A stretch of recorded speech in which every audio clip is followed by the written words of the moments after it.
So imagine walking out of your maybe late afternoon class and taking a deep breath in.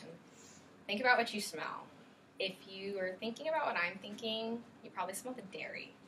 So there have recently been a lot of very harsh and untrue acquisitions made about the ag industry and especially about the dairy industry specifically. So before you believe or even jump to accuse the industry yourself, I urge you to take a deeper look into the facts and particularly some of the most common dairy myths that are held today. So the first myth is about antibiotics, and a lot of people believe that there are actually antibiotics present in your milk, and the fact is that this is never true. The farmer's wife tells us specifically there are absolutely no antibiotics in your milk.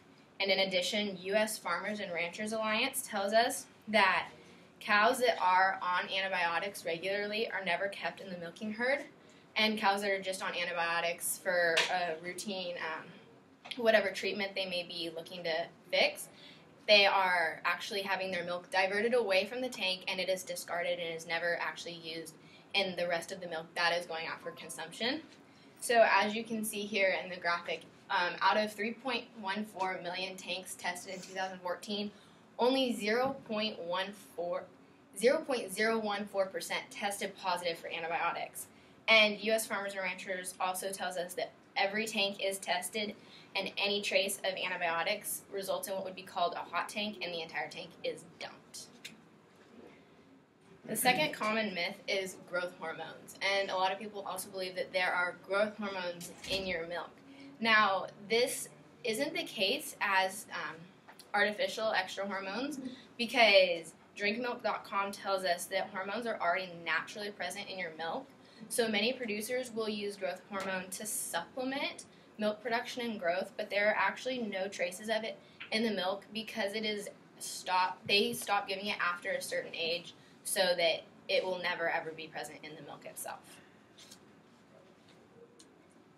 So one of the third myths is that milk could actually be bad for you, that you don't need milk in your diet, and this is very untrue. So the Dairy Farmers of Canada tells us in regards to osteoporosis that the National Osteoporosis Research and Education Organization recommends at least 3 servings or alternatives of milk a day to prevent osteoporosis. And additionally, the Michigan Dairy Review says that there is more calcium in 1 cup of milk than in 16 cups of spinach. And then in regards to labels and nutrition facts, the National Dairy Council tells us that the contents of milk have never changed, even though the FDA is updating how foods should be labeled. The nutrients don't change, which is demonstrated by this graphic here, showing that a very significant portion of some of your daily vitamins and minerals can be found in 1 cup of milk. And another big issue with milk is the issue of lactose intolerance.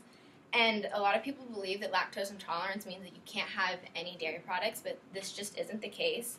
And the Southeast United Dairy Industry tells us that lactose intolerance is described as the inability to process the lactose, which is the sugar in milk. And many people who are lactose intolerant can handle up to a cup of milk a day with no problems, and even more of processed dairy foods like cheese and yogurt because the lactose has actually been processed out of it. The fourth myth that's very common is that cows are poorly treated or farmers don't care about their cows, but this is rarely the case either. Another quote from the Farmer's Wife tells us that farmers care about their cows immensely, and a big thing with the treatment of cows is people believe that the cow-calf relationship is abused, and what the Dairy Farmers of Canada tells us is that first, heifers are never bred until it is safe for them. So even when they reach sexual maturity, they will not be bred until it is at the advice of a veterinarian that it is safe for them to carry a calf to term.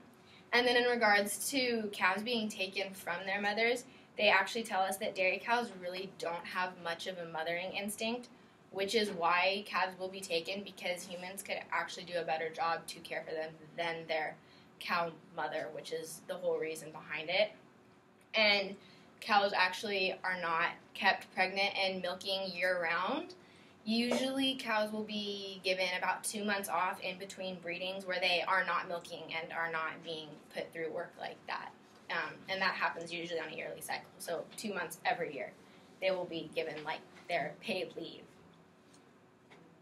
Number 5, a big one, is what's in your milk. A lot of people believe that there are various contaminants in your milk, and this is also very untrue. The International Journal of Dairy Technology tells us that ozone treatment is a cost-effective and eco-friendly food processing technique that is used to remove bacteria from milk and as well from milk processing equipment.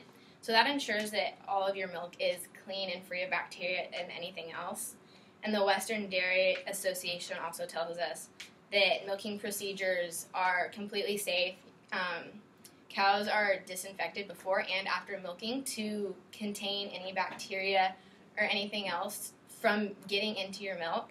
And they tell us that there is no evidence of bacteria or blood or pus or any of these other things in your milk. And part of this is also due to the process of pasteurization, which the Dairy Council of California tells us is all milk is put through pasteurization, and raw milk is actually not better than pasteurized milk because raw milk can possibly possess these contaminants and pose serious health risks. But since all milk in the grocery store is pasteurized, all milk is safe to drink. And number 6, a big issue I feel today especially is the issue of methane.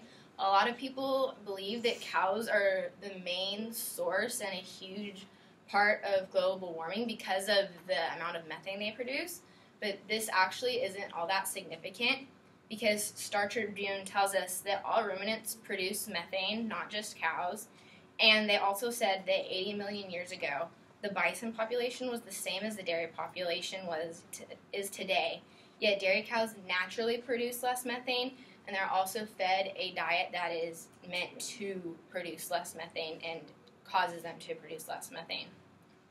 And in addition, methane naturally breaks down, so it does not stay in the environment forever, and so the cows really are not the major source of the methane in the environment.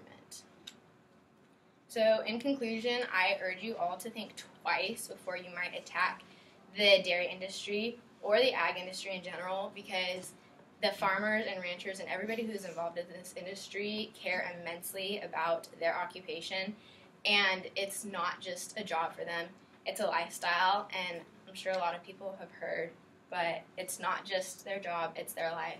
Their life depends on ag.